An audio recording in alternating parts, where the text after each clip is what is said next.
Hello students. तो स्वागत है भाई आप सबका हमारे यूट्यूब चैनल पर। तो भाई हमने कल पढ़ा था संख्याओं के बारे में, जिसमें जैसे हमने जाना था प्राकृतिक संख्याओं के बारे में, पूर्ण संख्याओं के बारे में, पूर्णांक संख्याएं क्या होती है, परिमेय और अपरिमेय संख्याएं कैसी होती है, ठीक है, और वास्तविक संख्याओं के बारे में, ठीक है।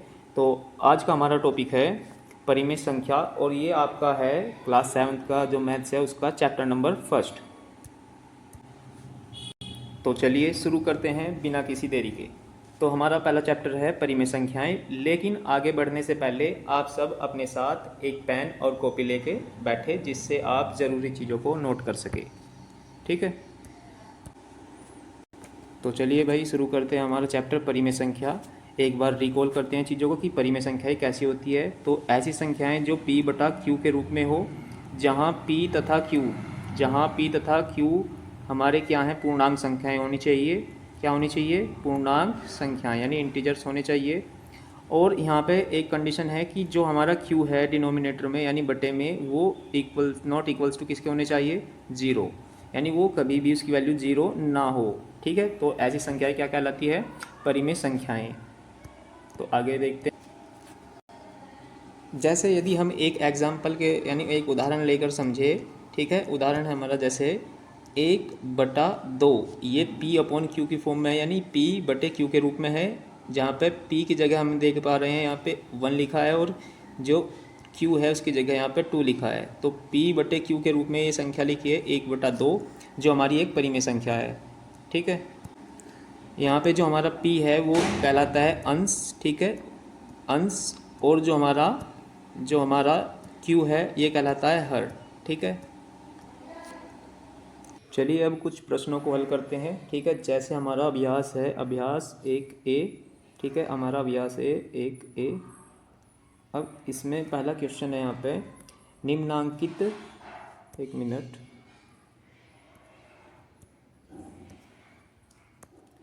ये हमारा निम्नांकित पूर्णांकों को परिमेय संख्याओं के रूप में लिखिए जिनका हर 1 हो, ठीक है।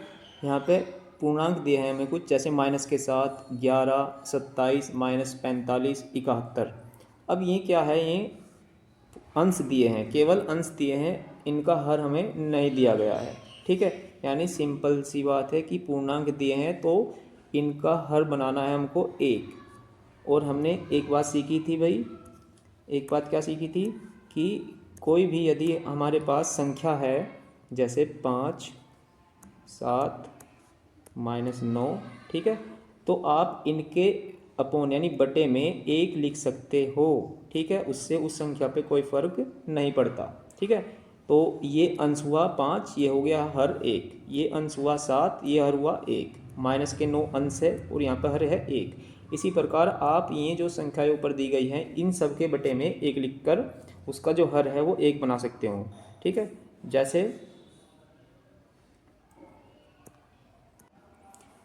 जैसे यहाँ पे पहला नंबर हमें दिया है, सबसे पहले नंबर पे है -7, ठीक है, यानी -7। इसके हर को हमें -7 और बटे में क्या लिख देंगे इसके 1। तो ये हुआ अंश, -7 है और यह हो गया इसका हर, ठीक है। तो हर को हम 1 लिख सकते हैं किसी भी संख्या के, ठीक है। तो इसी प्रकार आप अन्य जो संख्याएं हैं यहाँ पे 11, 27, -45 और 71, उनको इसी प्रकार इनके बटे में 1 लिखकर एक परिमेय संख्या के रूप में बना सकते हैं। जैसे एक और यहाँ पे 11 है दूसरी संख्या, तो इससे आप क्या बनाओगे? 11 और इसके बटे में 1। इसी प्रकार यदि 27 है और 27 को आप लिखोगे 27/1, तो ये आपके जो हर है हर जगह क्या है? 1 है, इससे संख्या पे कोई फ़र्क नहीं पड़ता। तो आपने ये संख्या जो दी गई थी उनसे परिमेय संख्याओं को बना लिया है। तो इसी प्रकार आप जो अन्य सवाल या संख्याएं हैं बनाकर देख सकते हो, ठीक है। चलिए आगे चलते हैं।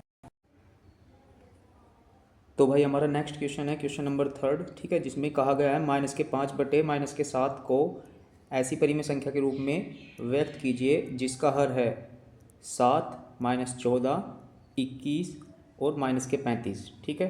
तो चलिए देखते हैं इसको कैसे हल करना है।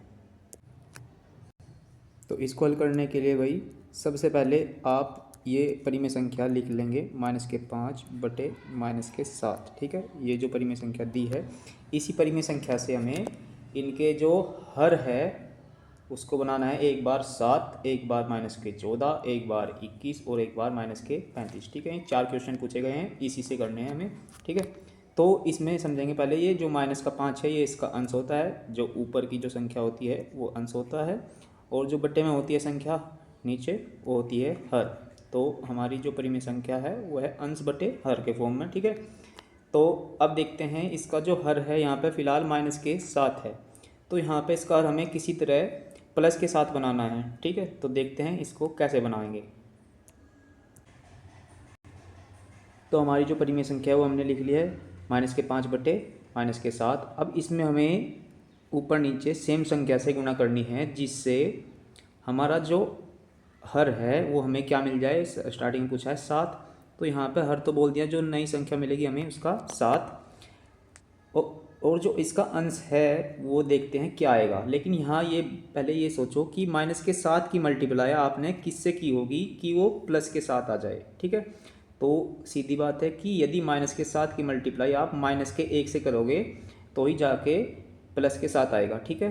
तो ही जाके हमारा +7 आएगा।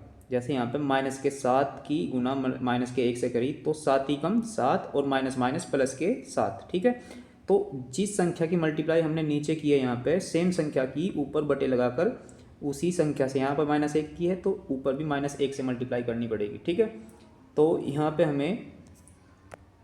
पे हमें देखो अब क्या मिलेगा, -5 की मल्टीप्लाई आप जब -1 से करेंगे तो +5 मिलेगा, ठीक है। इस तरह हमें एक परिमेय संख्या मिली जिसका अंश क्या है 5, ठीक है। ये है इसका अंश, और इसका जो हर है वो क्या है भाई 7, वो भी प्लस के। और ये हमारे ये क्वेश्चन में यही पूछा गया था कि इसका जो हर है उसको प्लस के साथ बनाना है, वो हमारा बन चुका है, ठीक है। ये हुआ इसका हर। तो इस तरह के क्वेश्चंस को हल करने के लिए आपको जो दी गई परिमेय संख्या है उसके अंश और हर में सेम संख्या से मल्टीप्लाई करनी है ऊपर नीचे, ठीक है। और जो हमें रिजल्ट चाहिए उसके अकॉर्डिंग यानी उसके अनुसार हमें वो संख्या सोचनी होगी कि हाँ हमें किस संख्या से यहाँ पे गुणा करनी होगी, ठीक है। चलिए क्वेश्चन नंबर 6 को हल करके देखते हैं, ठीक है। क्वेश्चन नंबर जो 6 है उसको हल करके देखते हैं। तो फिर से अपनी दोबारा से वही परिमेय संख्या जो दी गई है -5 बटे -7 लिख ली है हमने। अब की बार जो इसका हर है वो क्या बनाना है -14, ठीक है। -14 यानी जो हर है यहाँ पे फिलहाल -7 है, तो इसकी गुना मैं किससे करूँ कि मेरी संख्या जो है उसके हर में क्या आ जाए -14, ठीक है। तो इसकी गुना हमें 2 से करनी होगी, तभी तो जाके 7 दूनी 14 आएगा, ठीक है। वो भी ये प्लस की संख्या, ये माइनस की संख्या है और ये प्लस की है, तो हमारा रिजल्ट किस में आएगा माइनस में, ठीक है। क्योंकि जब माइनस की संख्या की गुना आप प्लस की संख्या से करते हैं तो हमें जो रिजल्ट मिलता है वो माइनस मिलता है। इसलिए यहाँ पे हमें जो गुना करनी पड़ी 7 की वो करी हमने +2 से, और जो संख्या हमने नीचे गुना करी वही सेम संख्या में ऊपर गुना करनी होती है, ठीक है। तो +2 से ऊपर मल्टीप्लाई करेंगे तो 5 दूनी कितना हो जाएगा हमारा 10। लेकिन ये माइनस का है 5 और ये प्लस का 2 है, तो जो हमको रिजल्ट मिलेगा भाई इधर यहाँ पे इसके हर में वो क्या अंश में, ठीक है।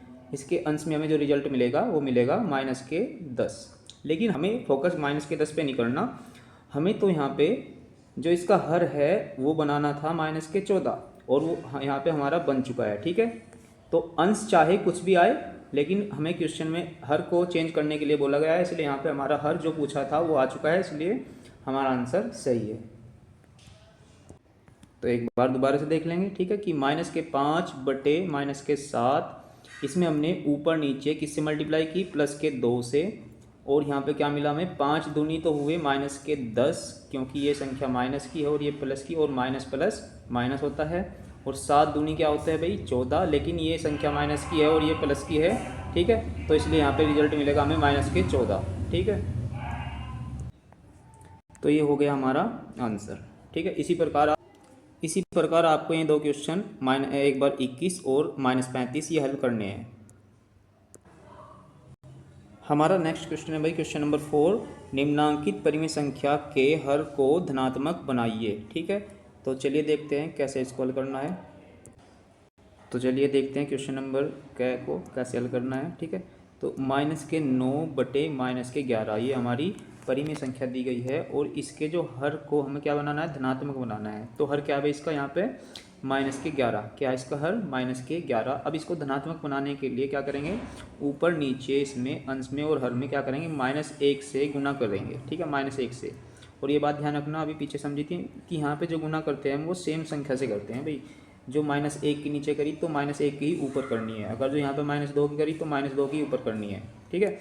अब यहाँ पे हम -1 की गुना क्यों कर रहे हैं, क्योंकि यहाँ पे जो संख्या है हमारी उसका जो हर है उसको हमें धनात्मक बनाना है, उसको चेंज नहीं करना, ठीक है। तो धनात्मक बनाने के लिए क्या करोगे आप कि -1 से इन सब में -1 से ऊपर नीचे मल्टीप्लाई करेंगे तो हमें जो इनके हर है में धनात्मक मिलेंगे, ठीक है। तो देखते हैं 9 की मल्टीप्लाई 1 से करेंगे, लेकिन ये भी माइनस का है और ये -1 है, तो -9 और -1 की मल्टीप्लाई आएगी हमारा +9, और 11 की 1 में मल्टीप्लाई करोगे तो -+11, तो 9/11 हमारा आंसर हो जाएगा, ठीक है। और इन्होंने यही बोला था कि जो इसका हर है उसको क्या बनाना है भाई, धनात्मक, और हमारा जो हर आया वो धनात्मक बन चुका है, ठीक है। तो ये हमारा आंसर हो गया।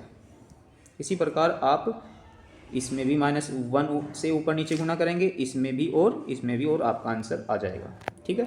तो चलिए अब चलते हैं नेक्स्ट क्वेश्चन पर।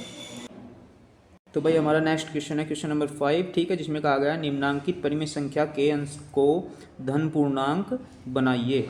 यानी किसको बनाना है, अब की बार अंश को। पिछले क्वेश्चन में हमने बनाया था हर को धनात्मक पूर्णांक। तो चलिए देखते हैं इनको कैसे हल करना है भाई। तो हल करने के लिए हम लिख लेते हैं पहला क्वेश्चन क, ठीक है, जिसमें हमारी परिमेय संख्या दी गई है -7/13, ठीक है। इसमें अंश है हमारा -7 और हर है हमारा 13, वो भी प्लस के, ठीक है। तो हमें फोकस करना है अंश पे, क्योंकि अंश को ही तो हमें धनात्मक बनाना है भाई, धनात्मक बनाना है प्लस का, ठीक है। तो इसमें हम ऊपर नीचे सेम संख्या से गुना करेंगे, वो भी -1 से, ठीक है। इसमें भी सेम तरीके से हमको -1 से ऊपर नीचे मल्टीप्लाई करनी है। तो 7 की 1 में गुना करेंगे तो माइनस प्लस के 7, और 13 की -1 में करेंगे तो बट्टे में आ जाएगा -13। अब हमें नीचे नहीं देखना कि माइनस है या प्लस है, हमें तो ऊपर की जो संख्या है यानी अंश है उसको धनात्मक बनाना था, और वो आ चुका है, ठीक है। और हमारा आंसर आ गया भाई, ये हमारा आंसर है। चलिए एक क्वेश्चन ख देखते हैं करके कैसे करना है। क्वेश्चन नंबर ख, तो ये है हमारी परिमेय संख्या -11/-19। इसके जो अंश है उसको क्या बनाना है हमें, धनात्मक। तो ऊपर नीचे -1 से क्या कर देंगे, गुना, और बराबर गुना करने पर माइनस प्लस के 11 एकम 11, ये प्लस के 11 हुए, और 19 एकम 19, और माइनस प्लस के 19, ठीक है।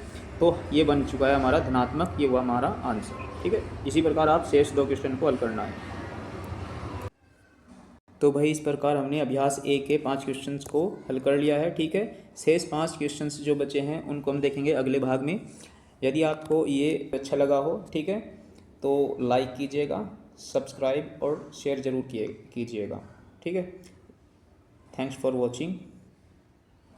तब तक के लिए जय हिंद, जय भारत।